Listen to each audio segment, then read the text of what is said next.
Hi, Leigh and Nari here, and welcome back to our channel. Today we would like to share with you one of our special events here in central London for one of our online businesses. We wanted to show you guys what it's like to be present at one of our business events, but more importantly, we wanted to show you how we recognize and promote human potential. So come with us, let's go check it out. Let's go.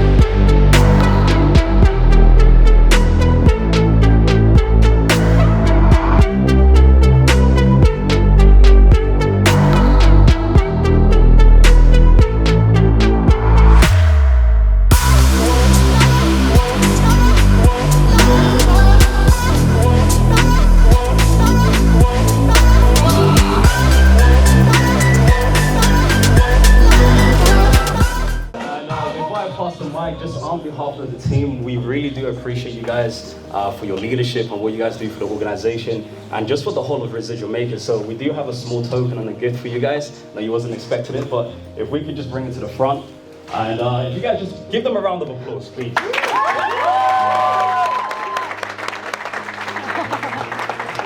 Thank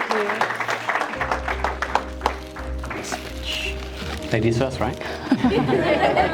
Thank you, sir. Wow.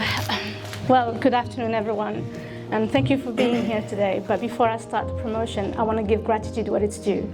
So first of all, I want to thank these leaders behind us, because without them, to be honest, we won't be here. They're pouring to us on a daily basis, and for that, we are very grateful. And also, I would love to thank our team, the incredible team that we have. They're incredible. And you know that we love you and appreciate you. And we're so, so grateful to work with you and keep working with you, whether you've been with us from the beginning or you just started yesterday or today even. Today. So I'm gonna start my story. Like obviously, for those of you who know me, you know some of my story, but as every story has many layers. So today I'm gonna share one of the layers of my story with you, our story with you. And it's going to be, you can see I'm starting to shake because I've never shared this one with anyone before, except with my husband and my best friend. So yeah, here it is. Today, you've heard a lot of things about timing and time and making decisions right now. Well, I'm one of the people that will tell you the importance of this. See, when my mom passed away, it was a downhill, like I was going down, literally, like on a train without brake. It was hard. Everything was falling apart, my grades, my health, everything. And my health was falling down so bad, it was deteriorating. I ended up in hospital, in and out. And one day, I went into cardiac arrest, so my heart stopped. And I had to be resuscitated, whatever you call it. You know what I mean? And when you brought back, you're put into a recovery room where you get to reflect about life. And you understand that I was given a chance. I was given a chance to live, really. And I started to make different decisions. I made the decision to live and take every opportunity that was given to me, because that doesn't happen often. So I hope you guys understand this. And the second story that I want to share with you is one of the stories that brought us here today. So when I lost my dad, I had the unfortunate, I had to tell my brothers that dad passed away. So when dad passed away, like before, half an hour before that, I was in hospital. It was the first time I saw my dad in that state. And my dad was strong. He was a strong man. We were not expecting it.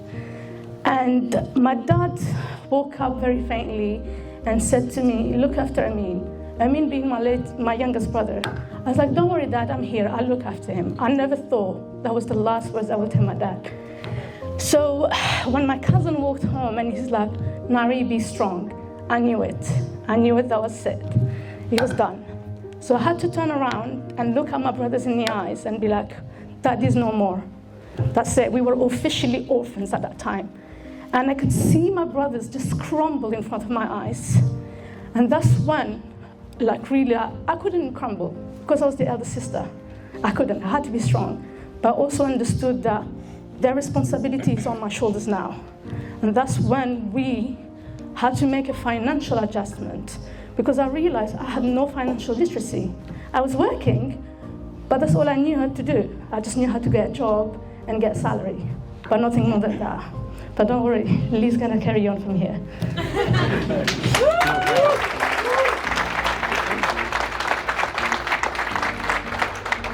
So I remember that day like it was yesterday, actually, because that was the morning of my 30th birthday. So at 11 a.m. roughly, I received a call. It's funny because there's people in this room that were meant to be coming to my surprise birthday party, but unfortunately Nari had to fly out the night before. And I got a call on the Friday morning to say, obviously Nari's father had passed away. She didn't have to say much, and she couldn't say much, to be completely honest with you. I did what, the best I could do at the time, which was try to comfort her, and then I got a flight straight out to Algiers, and I arrived the next morning. So obviously Nari, her family, they were lost for words, and they didn't really say much over the next few days, but Nari shared that story with me about her father wanting to ensure that we were able to look after the youngest brother. Now, one of his goals was that year, I believe it was to get into higher education. So he wanted to go and do his degree. But obviously, with Dad not being there, he was unable to fulfill that goal because it needed funding, right? So when we came back to the UK, we looked at our situation, and here's the real irony. I'm going to be really honest with you guys. I looked at my situation, and I was 30 years old and disgusted. The reason I was disgusted is because from the age of 16, I had been working part-time, full-time, different jobs. And Nari as well, she was working a job that was in luxury retail. She was making very, very good money, above average money, what most people, the dream is, right? But between us, we had no money.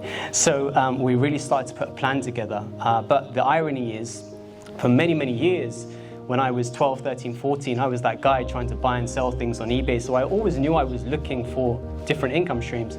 I just never really knew how to do it.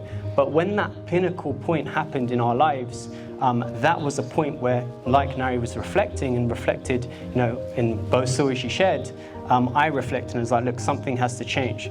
So we started to investigate other business potential opportunities and different ways we can make money whilst working, but also making an additional income. So we got involved in the likes of other online e-commerce platforms such as eBay and Amazon. And we also got involved in property. And of course, we got involved in network marketing. Now, look, here's what we found.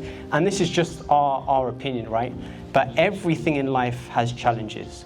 Right now, some of you guys will be going through challenges, whether it's a job challenge, whether it's a gym challenge, whether it's a health challenge, whether it's a business challenge. But we identified that network marketing for us is not perfect, but it's just better than all the other things that we tried. So with that said, my encouragement and our encouragement for you is, regardless of what your situation is right now, regardless of your financial hardships, regardless of your relationships, who supports you, who doesn't support you, regardless of what your control center says, whether it says you're an ETT 100, RD10, or regardless, how much money you're making from the company, I want you to eradicate that from your mind for a split second. If you're new, this won't necessarily apply to you, but I want you to remember the words that we're sharing today. And this is this: look, don't get involved in this opportunity to be an ETT 100 or an RD10 or any of those positions. Get involved in the opportunity for the person that it will make you and for the environment that you will be involved in that will ultimately change your life. So, like I said, regardless of anything you're going through, this is really the greatest opportunity out there. We personally believe it will change your life, it will change relationships, it will change environments, it will change so many things about your life that you just can't see yet. And this is what we have the pleasure of reflecting on, over all these years that we've been trying to make business work for us. Thankfully, we believe we're in the right place now. We're well on our way, but there's so much work to do. So look, we look forward to celebrating many, many promotions over the coming few years. And we look forward to celebrating your success in NextRise and really building an international empire with you all. On that note, thank you so much. We look forward to sharing the rest of our story in upcoming promotions, and we thank you all for listening.